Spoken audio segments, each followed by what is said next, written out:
오늘 주신 말씀은 사도행전 11장 19절에서 26절까지 말씀입니다. 그때 스데반의 일로 일어난 환란으로 말미암아 흩어진 자들이 베니게와 구브로와 안디옥까지 이르러 유대인에게만 말씀을 전하는데 그 중에 구브로와 구레네 몇 사람이 안디옥에 이르러 헬라인에게도 말하여 주 예수를 전파하니 주의 손이 그들과 함께 하심에 수많은 사람들이 믿고 주께 돌아오더라. 예루살렘 교회가 이 사람들의 소문을 듣고 바나바를 안디옥까지 보내니 그가 이르러 하나님의 은혜를 보고 기뻐하여 모든 사람에게 굳건한 마음으로 주와 함께 머물러 있으라 권하니 바나바는 착한 사람이요 성령과 믿음이 충만한 사람이라 이에 큰 무리가 주께 더하여지더라. 바나바가 사울을 찾으러 다소에 가서 만남에 안디옥에 데리고 와서 둘이 교회에 1년간 모여 있어 큰 무리를 가르쳤고 제자들이 안디옥에서 비로소 그리스도인이라 일컬음을 받게 되었더라. 아멘. 저는 해마다 7월이 되면 우리 교회가 창립을 준비했던 시간을 떠올립니다. 지금은 10월 마지막 주일 종교개혁주일을 창립주일로 지키지만 우리 교회는 천몇 해 창립주일을 뜨거운 여름의 한 복판에 있는 8월 첫 주에 지켰기 때문입니다. 그때 그 창립을 준비하면서 교회다운 교회를 만들기 위해 몇 가정에서 참 열심히 기도했고 함께 예배드렸고 금식했고 비전도 공유했습니다.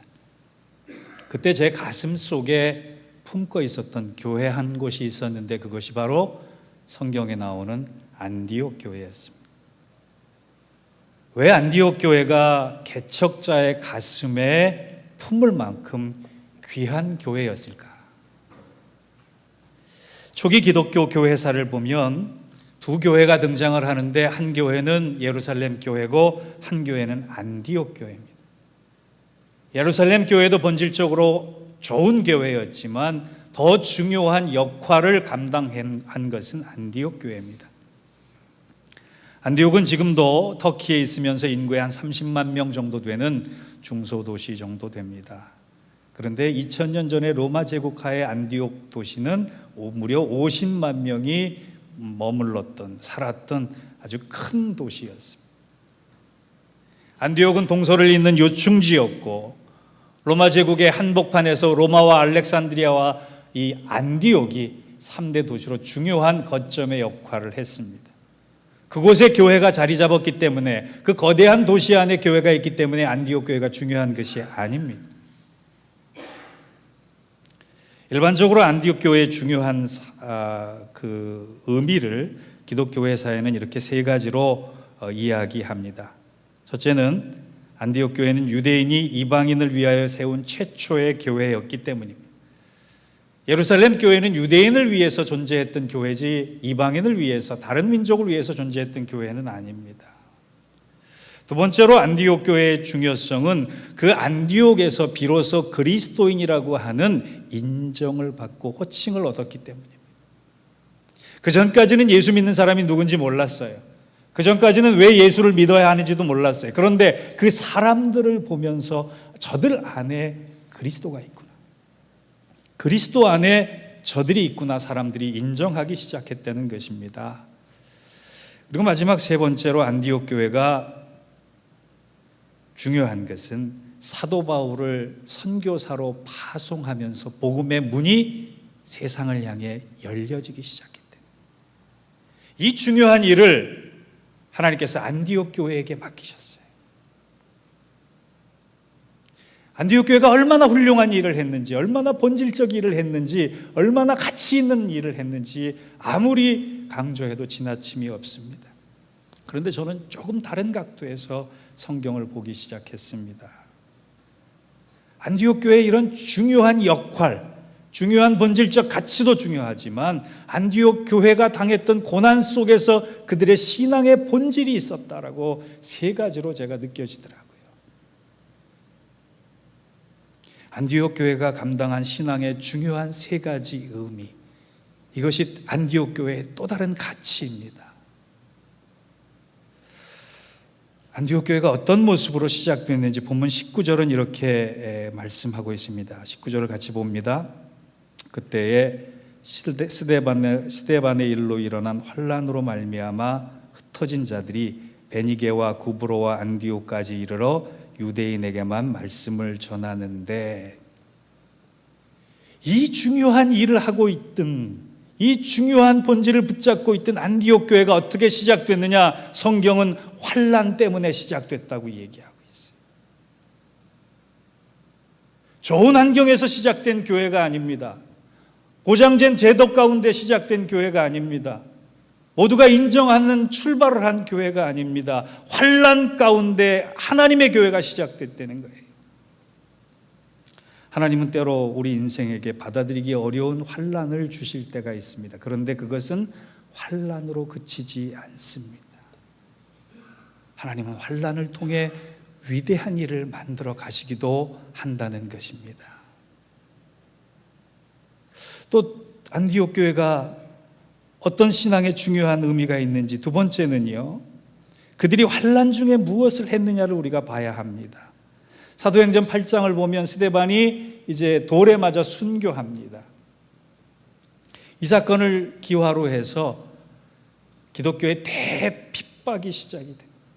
도저히 정든 고향에서 살 수 없고, 도저히 자기 집에서 살 수 없고, 예수를 믿고 복음을 가졌다라고 하는 이유 하나만 가지고 그들은 고향을 떠나고 집을 떠나야만 했습니다. 가족들을 등져야만 했습니다. 그래서 예루살렘 교회 교인들은 흩어졌어요. 성경은 흩어졌다고 기록하지만 유대인 역사는 우리는 유배당했다 이렇게 기록할 정도로 아주 가혹한 탄압과 목숨을 건 순교의 시간이었습니다. 그런데 그 환란의 시기에 그들이 무엇을 했는지를 한번 보시기 바랍니다. 20절 보겠습니다. 같이 한번 읽어볼까요? 시작. 그 중에 구브로와 구레네 몇 사람이 안디옥에 이르러 헬라인에게 말하여 주 예수를 전파하니, 그들은 고향을 등지고 그들은 정든 집을 떠나고 사랑하는 가족과 이별하고 나서 해방고를 찾은 것도 아니고 안전지대를 찾은 것도 아니고 도피처를 찾은 것도 아니고 그들이 한 것은 그 환란 가운데 주 예수 그리스도를 전했다 그랬어요. 안디옥 교회의 위대함이 여기 있는 것입니다. 환란을 통해 시작했고 그들은 환란 속에서 다른 것이 아니라 예수를 전했다라고 합니다. 어때요? 대단하지 않습니까? 멋진 교회 아닙니까? 한 개척자의 가슴에 교회다운 교회의 모델로서 가슴 속에 불을 일으킬 만한 교회 아닙니까? 그런데 그 모든 일들이 무엇 때문에 일어났는지 21절이 아주 중요한 요소로 밝힙니다. 21절을 봅니다. 주의 손이 그들과 함께 하심에 수많은 사람들이 믿고 돌아오더라. 그들이 그렇게 아름다운 교회, 본질적 교회, 가치 있는 교회, 하나님의 꼭 필요한 교회를 만들어가는 데 있어서 그들은 그들의 의지도 아니고 그들의 열정도 아니고 그들의 조직력도 아니고 칼 앞에, 사자 앞에, 감옥 앞에, 순교자의 그 위기 앞에 기꺼이 웃을 수 있으며 맞이했던 그 모든 일들이 무엇 때문에 일어났다고요? 주의 손이 함께 하십니다. 다른 말로 하면 주께서 그를 붙잡고 계셨기 때문에 일어났다라고 하는 겁니다. 이미 이런 은혜를 경험한 다윗은 시편 139편 7절에서 10절까지 이렇게 고백합니다. 내가 주의 영을 떠나 어디로 가며 주의 앞에서 어디로 피하리이까? 내가 하늘에 올라갈지라도 거기 계시며 수월의 내 자리에 펼칠지라도 거기 계시니이다. 내가 새벽 날개를 치며 바다 끝에 가서 거주할지라도 거기에서 주의 손이 나를 인도하시며 주의 오른손이 나를 붙드시리이다. 다윗은 지금 내 인생의 의미가 어디 있느냐? 나는 지옥에 있든 천당에 있든 주께서 주의 오른손으로 나를 붙드시면 그것 외에 다른 것은 전혀 바라지 않겠다고 고백하고 있어요. 이미 그 은혜를 경험했기 때문에. 여러분 지금 어떤 손에 붙들려 계십니까? 혹시 돈의 손은 아닙니까? 혹시 사람의 손은 아닙니까? 혹시 자기를 붙들고 있는 자기 손은 아닙니까? 우리 인생의 성공은 내가 주의 손에 붙들려 있느냐 주의 손을 떠나느냐에 따라 달라지는 것입니다. 주의 손에 붙들린 교회만큼 능력 있는 교회가 없는 것입니다. 주의 손에 붙들린 인생만큼 행복한 사람들이 없는 것입니다. 주의 손이 함께 하시는 가정만큼 복된 가정이 없는 것입니다. 믿으십니까? 그래서 오늘 본문을 통해 저는 두 가지의 이 주의 손에 붙들린 의미가 어떤 의미인지를 여러분과 나눌까 합니다. 본문에 개운 첫 번째는 주의 손은 환난 중에도 믿음을 지키는 성도들에게 함께 한다라고 하는 거예요. 여러분, 아무나 주의 손이 함께 하지 않습니다. 세상 모든 사람들을 주께서 붙잡고 계시지 않습니다. 주의 손이 붙잡고 있는 사람은 누구냐? 환난 중에, 고통 중에 믿음을 지키려고 하는 사람들이에요. 20절, 21절을 다시 한번 보겠습니다. 그 중에 구브로와 구레네 몇 사람이 안디옥에 이르러 헬라인에게 말하여 주 예수를 전파하니 주의 손이 그들과 함께 하심에 수많은 사람들이 믿고 주께 돌아오더라. 20절을 한번 보세요. 그 중에 구브로와 구레네 몇 사람이라고 얘기되어 있어요. 지금 사도행전을 기록한 사람도 누가고 누가복음을 기록한 사람도 의사 누가입니다. 그의 글을 읽어보면 정말 치밀하고 탁월한 분석이 들어가 있어요. 의사이기 때문에 다른 사람들은, 다른 제자들이 못 봤던 것들을 봤던 사람이에요. 아주 기억력이 대단한 사람이고 기술력이 대단한 사람이었어요. 그런데 그가 지금 20절에 안디옥 교회를 세운 사람들의 이름을 기록하지 않았습니다. 그런데 그들의 고향은 알고 있었어요. 어디 출신이고 어떤 사람인지 알고 있었는데 이름을 기록하지 않은 것일까요? 이름을 잊어버린 걸까요? 저는 분명히 확신합니다. 이것은 이름을 기록하지 않은 것이다. 왠지 아세요? 사람의 이름이 중요한 것이 아니라 그 몇 사람 안 되는 사람을 붙들고 계신 주의 손을 강조하고 싶었기 때문입니다. 여러분, 환난 중에 있을 때 환난의 내용이 중요한 것이 아니에요. 환난의 현장이 중요한 것이 아니에요. 환난보다 더 중요한 건 그 환난 속에 내가 믿음을 지킴으로 말미암아 주께서 나의 손을 붙잡고 계시냐 안 계시냐, 그것이 중요한 겁니다. 그러면 환난이 은혜가 되는 것이고 환난이 찬송이 되는 것이고 고난이 감격의 눈물을 흘릴 수 있는 기회가 되는 것입니다. 저 얼마 전에 깜짝 놀란 일이 하나 있었어요. 한국에서 어떤 기독교 방송에서 설문조사를 했는데 좋은 교회를 선택하는 기준이 어떻느냐라고 사람들에게 물어봤습니다. 그중에 대략 답이 많이 나온 것이 어떤 거냐? 첫째, 가까운 거리에 있는 교회. 둘째, 비슷한 환경과 비슷한 수준의 사람들이 모이는 교회. 셋째, 편안한 분위기와 좋은 건물이 있는 교회. 넷째, 건강한 조직과 투명한 재정이 있는 교회. 이 기준이 나쁜 기준은 아니에요. 사람들이 선호하는 기준입니다. 그래서 저는 이걸 보고 깜짝 놀랐어요. 왠지 아세요? 교회라고 하는 단어를 빼고 생각하고 사회봉사단체 이름을 한번 넣고 생각해 보세요. 좋은 봉사단체입니다. 교회와 사회의 구별점이 없어졌다는 거예요, 이제. 사람들은 교회가 한 봉사단체만한 가치밖에는 안 된다는 거예요.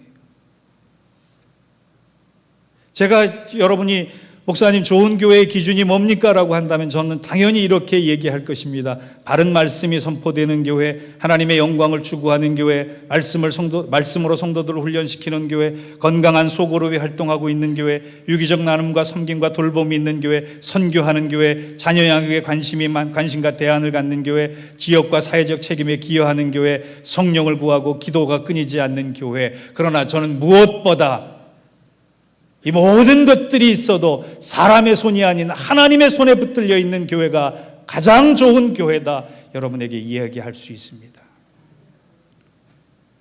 여러분 혹 교회 생활하시면서 주의 몸된 교회에 여러분의 이름을 남기려고 하지 마십시오. 이름을 남기려고 하는 어떠한 노력도 그것은 피해야 할 일입니다. 성경에 등장하는 이름 없는 몇 사람, 그것으로 만족해야 할 필요도 있는 것입니다. 대신 우리의 믿음과 우리의 섬김과 우리의 눈물과 우리의 기도를 하나님이 알아주시면 되는 거예요. 주님 기억해 주시면 되는 거예요.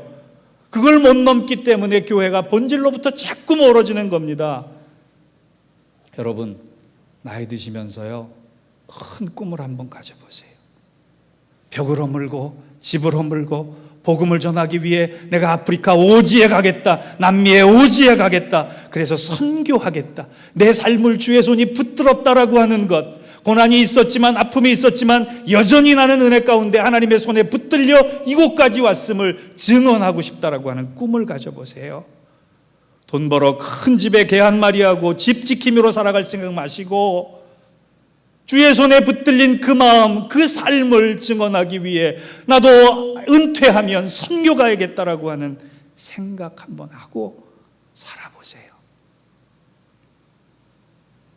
제가 이렇게 얘기하면 꼭 돌아오는 대답이 있어요. 목사님, 선교 아무나 합니까? 저는 선교 헌금 낼 테니까 선교사님 보내시든지 목사님 가든지 하세요.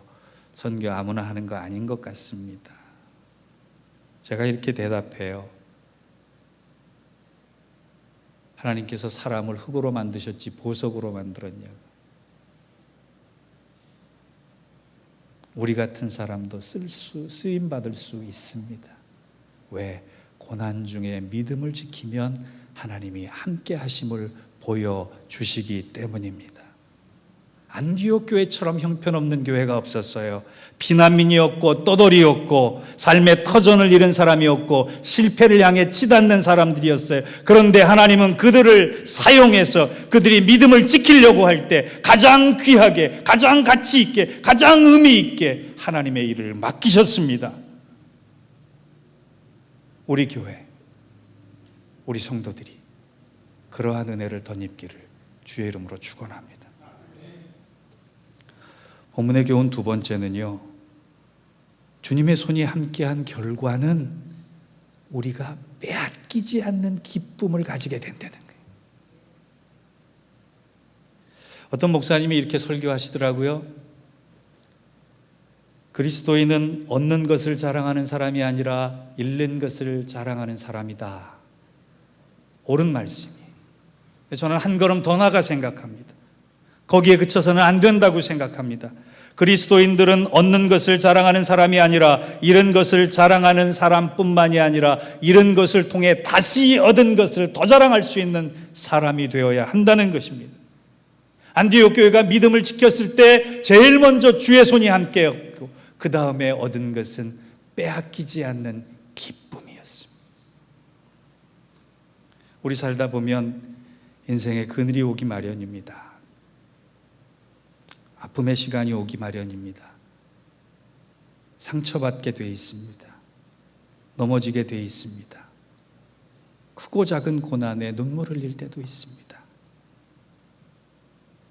사업장이 가정이 내 마음대로 되지 않아 안타까움에 속이 시커멓게 탈 수밖에 없는 그 시간도 옵니다. 그런데 여러분, 그것을 통해 무엇을 얻어야 합니까? 저는 이렇게 생각해요. 세상에서 가장 아름다운 말이 있다면 나는 고통 때문에, 상처 때문에, 아픔 때문에, 넘어짐 때문에 하나님을 만나게 되었다라고 하는 말이에요. 그런데 세상에서 가장 부끄러운 말이 뭔지 아십니까? 나는 고통 때문에 하나님을 떠나게 됐다는 거예요. 사랑하는 성도 여러분, 아픔이 있다면 하나님은 그 아픔을 통해 빼앗기지 않는 기쁨도 너희 안에 있음을 가르쳐 주셨습니다. 그래서 다윗은 시편 3편 1절에서 6절까지 이렇게 고백합니다. 여호와여, 나의 대적이 어찌 그리 많은지요. 일어나 나를 치는 자가 많으니이다. 많은 사람이 나를 대적하여 말하기를 그는 하나님께 구원을 받지 못한다 하나이다. 여호와여, 주는 나의 방패시요 나의 영광이시요 나의 머리를 드시는 자의 신이다. 내가 나의 목소리로 여호와께 부르짖으니 그의 성신에서 응답하시는도다. 우리 5절과 6절은 같이 읽겠습니다. 시작. 내가 누워 자고 깨었으니 여호와께서 나를 붙드심이로다. 천만인이 나를 애워싸 진친다 하여도 나는 두려워하지 아니하리라. 빼앗기지 않는 것이 있다는 거예요. 아들 압살롬이 반역해서 그 반역에 참여한 대신들에 의해서 쫓겨난 다윗이 광야에서 쪽잠을 자고 바위에서 숨어 있어야 하고 동굴에서 피신이 있어야 하는 그 상황에 그의 평안은 어디에서 오느냐? 하나님이 주신 것이 있기 때문에.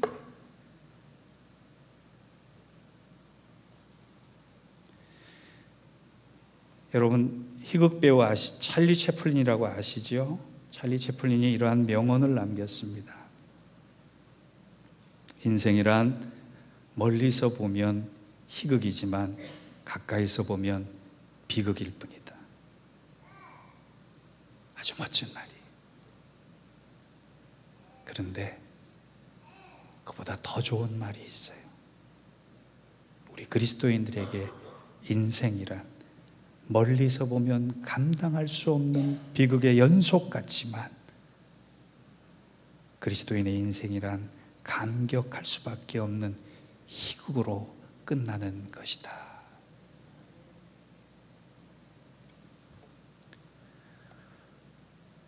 저는 천국 가면 만나볼 사람이 두 사람이 있어요. 제일 먼저 혹시나 목사님 천국 가실 수 있을까요? 라고 생각하시는 분은 없기 바랍니다. 저는 천국 가면 제일 먼저 사랑하는 우리 그리운 어머니 만나고 싶고요. 그 다음에 만나고 싶은 사람이 있어요. 누군지 아세요?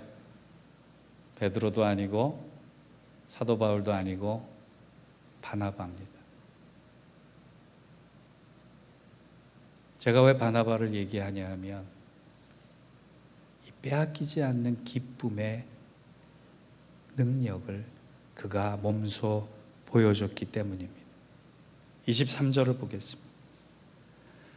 그가 이르러 하나님의 은혜를 보고 기뻐하여 모든 사람에게 굳건한 마음으로 주와 함께 머물러 있으라 권하니, 이걸 제가 의역했습니다. 그가 고난의 현장에 이르러 세상에는 없는 하나님의 은혜를 바라보며 그 기쁨을 빼앗기지 않고 설교하되 너희는 주께 붙어 있어라. 그러면 주님의 기쁨이 너희의 기쁨이 될 것이다.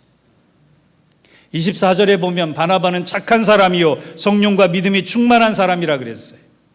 많은 사람들이 착한 사람이라고 하는 유일한 수식어가 붙은 이 바나바를 생각할 때에 바나바는 착한 사람이고 성령이 충만한 사람이고 믿음이 대단한 사람이다라고 생각을 하는 게 당연합니다. 그런데 저는 그렇게 보기 이전에 그가 믿음이 있고 성령이 충만하고 착한 사람이 되는 이유가 있었다라고 하는 게, 그 이유가 뭔지 아세요? 하나님의 은혜를 보고 어떠한 현장에서든 그가 기뻐할 수 있는 사람이었다라고 하는 거예요. 그 기쁨을 빼앗기지 않는 사람이었다라고 하는 거예요. 여러분, 우리 얼마나 사소한 일로 작은 기쁨까지 빼앗겨버리고 맙니까? 분노 때문에 기쁨을 빼앗기고 상처 때문에 기쁨을 빼앗기고 작은 내 맘대로 일 때문에 일 되지 않는 것 때문에 기쁨을 빼앗기고, 우리는 기쁨을 찾아오기는커녕 기쁨을 빼앗기는 사람들이에요. 그런데 그 순교의 현장, 억압의 현장, 환난의 현장에 파송된 바나바는 제일 먼저 그 현장 가운데 하나님의 은혜를 볼 수 있는 사람이었고, 그 은혜를 통해 얻어지는 빼앗기지 않는 기쁨을 간직한 사람이었기 때문에 너희는 자신 있게 주께 붙어 있어라. 그러면 주의 기쁨이 너희의 기쁨이 될 것이다. 담대히 선포할 수 있었던 것. 여러분, 고난보다 무서운 게 형통이라는 말이 있어요. 욥은 고난 중에 하나님을 찾았지만 솔로몬은 형통함 가운데 하나님을 잊어버렸어요. 강하려고 하지 마세요. 고난 중이지만 빼앗기지 않는 기쁨을 가진 사람이 되기를 소망하시기 바랍니다. 주님께서는 십자가상에서도 그 기쁨을 빼앗기지 않았기 때문에 십자가를 감당할 수 있었고, 그리고 다 이루었다 선언하실 수 있었어요. 세상 그 어떤 것도 주님 안에 있는 기쁨을 빼앗아가지 못했습니다.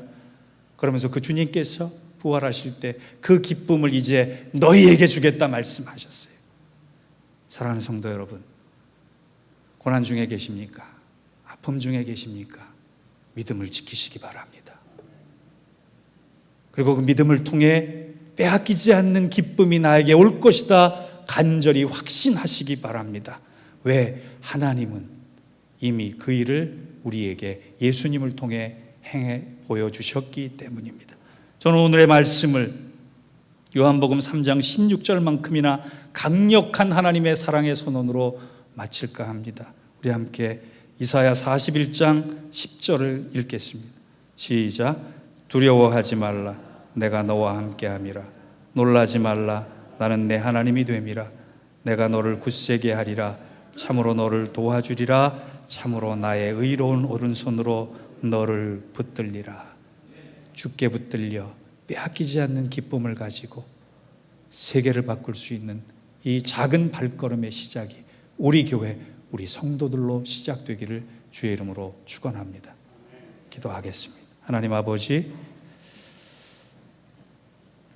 안디옥 교회가 환난으로부터 시작된 것처럼 어려움과 아픔의 현장 가운데 우리의 삶이 놓여 있을지라도 주님의 위대한 일들을 꿈꾸게 하시고 주님의 위대한 일들을